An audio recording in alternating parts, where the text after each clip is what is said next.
Hi out there, welcome back, and this is it. Finally I get my hands on the bike, and the first job is to strip it down naked. So all the cowlings to come off, tank off, all that sort of stuff. So yeah, so here we go.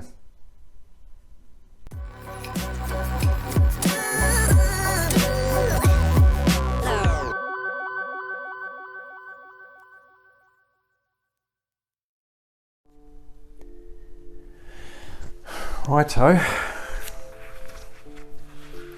put my gloves on.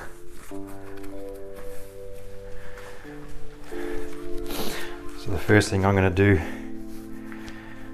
is the easy bits, and in this case it's take the seat off, which is obviously just the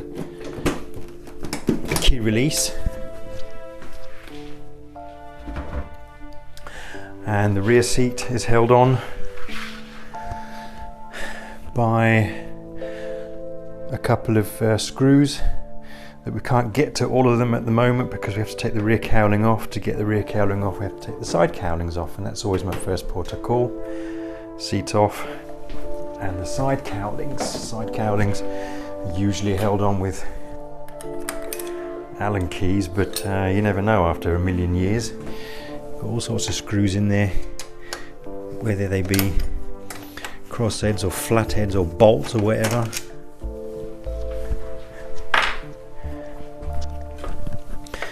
It's always a bit of a mystery when you're taking these bikes apart, because you never know what you're going to find. I know what I'm going to find on this one because I've had it for so long, but when you've got something new, it's always a bit of a challenge, isn't it? So just put all the parts away. Now I'm quite lucky on these ones because I do have the lugs. Most of them don't have the lugs anymore, they're broken off.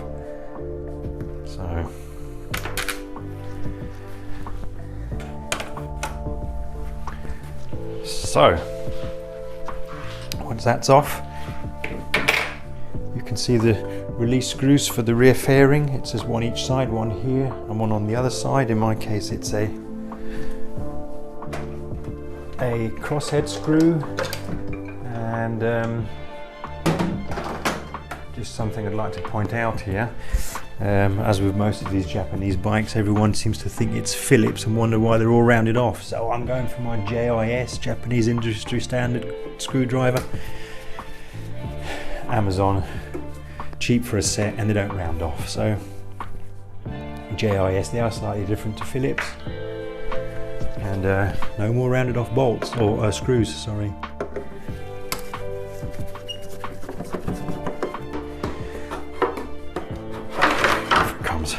So now I can see the seat. So two 10 mils here, and two, if I remember, 12 or 13 here. And I do like to use my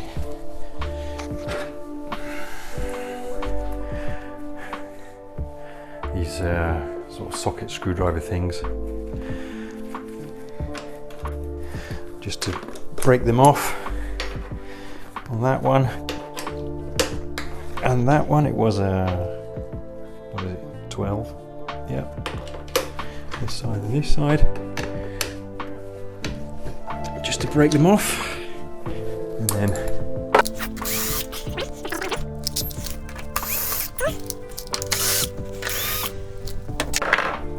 so seat off, rear seat, and it reveals your boxes.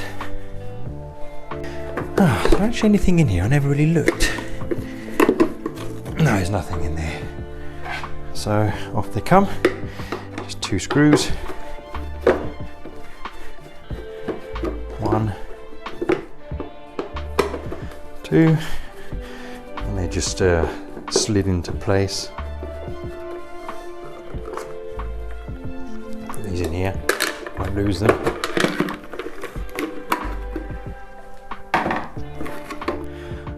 I am informed that in the UK that these tank brackets are quite rare. I'm in Germany and they are not rare at all. Unfortunately, with the UK being out of the EU, sending anything back to you guys in the UK is a nightmare and takes ages. So, and is expensive. So I've got about 5 of these, but I can't send them to anyone because it's gonna cost me about 40 quid to send it. Really, so it's just an overflow. Just pull this out of here. Undo this wire here. It's the fuel sender. This one stopped working for some reason.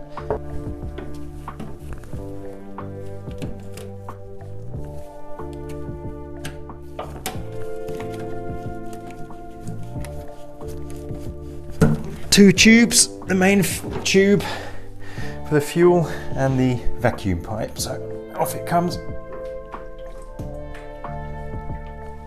There we go, up and away. Right, next thing to come off now. Take your choice. I'll take the screen off. I'll give myself a little tray for the screws so I don't lose them. Tray for the screws. It's not only the screws that you lose, but more often than not, the plastic inserts, like this one now, come out. These are the inserts that are inside the fairing that the screw screws into. More often than not, they're loose after so many years.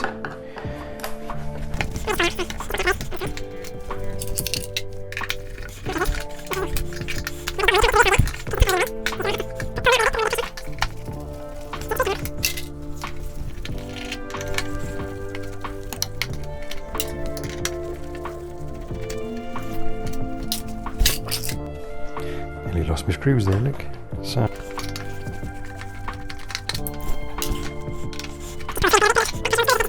and won't come out on their own because you can't get to the rear side of them. There you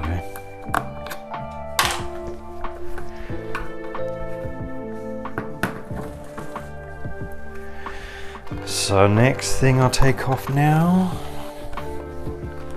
the mirrors. These are also crosshead screws.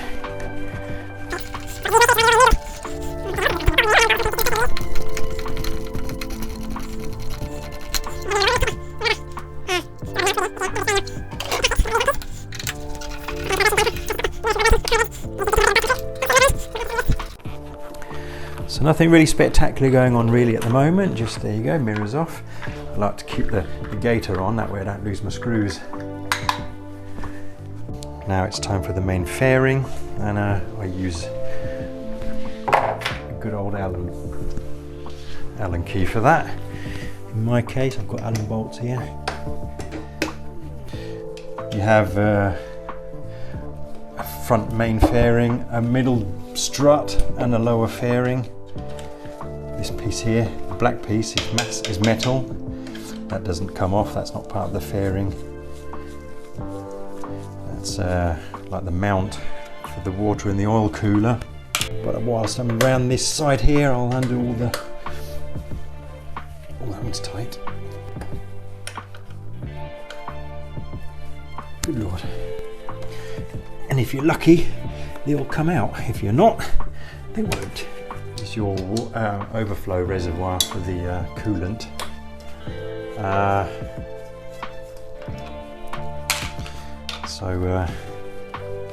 There we go. This is the first side piece coming off here.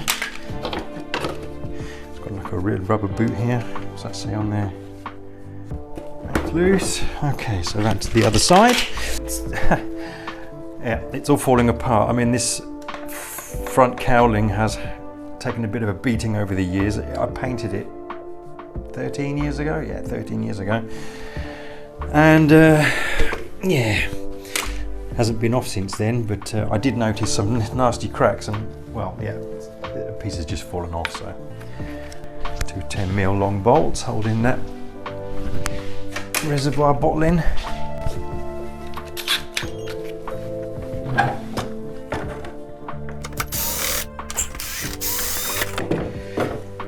There we go. Good Lord, look at the grub in there. It's another problem with people using 4-in-1s. Sometimes they don't actually fit that well and they do rub on the inside of the cowlings. It's melted here, melted there. It's not melted through. I have seen some melt through before, but it's not too bad. So here we go. Now we're loosening up here. What's going on? Where are we being held? So I have to take the infills out first to get to a few more other bolts.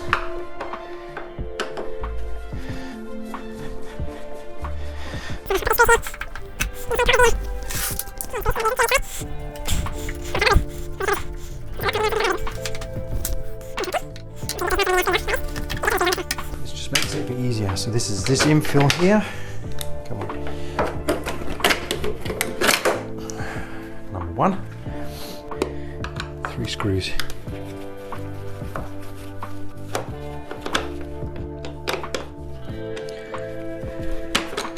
Just out of interest, you know, a lot of you work with gloves like I work with gloves too. Well, I use a telescopic magnet because sometimes these rubber gloves I can't pick things up very well. So use a magnet, that's it. Especially if you've dropped them on the floor. It's always, there you go. So all that screw's missing there. It's probably the lug's missing. Oh, the lug broke off. So there was nowhere for the screw to go into. So there we go, last screw. And this infill comes out. We're almost there. The headlight's going to come out with this together. So just be aware that you will have to undo a couple of loom plugs. So it's a bit of a tight fit. You just have to widen it out a little bit here to get over the. So that's there. Now unplug my headlight. They're usually on quite tight, these things. Just the headlight plug. Got it off, and the parking light plug. Got that off. Now the indicators, bullet connectors. Well, that's been pulled off on itself, on its own. And this one here, bullet connectors. There you go. They're off. So pull back and away. There we go. And there you have your full front unit with the headlight and the indicators fitted. Okay, battery off.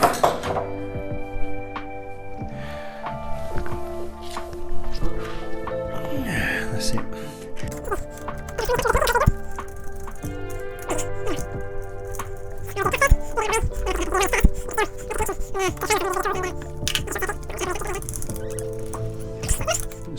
Terminal screws back in so we don't lose those. And the battery comes in. Out. There we go. Last piece of frame cowling that's coming off is the front fender, the mudguard. It's held on with four 10mm bolts, which are also attached to this stabilizing plate. If it was just going through the plastic, there wouldn't be much stability between the for the forks. This plate is also used to make sure that the forks don't warp, that they're held in place. So yep, oh, number 1, there you go. Now I noticed, I don't know why, but there are some really fat washers on this. I'm going to have to check. I don't actually think that that's standard. Why are they on there? I'll check that out. I'll put a picture of it here.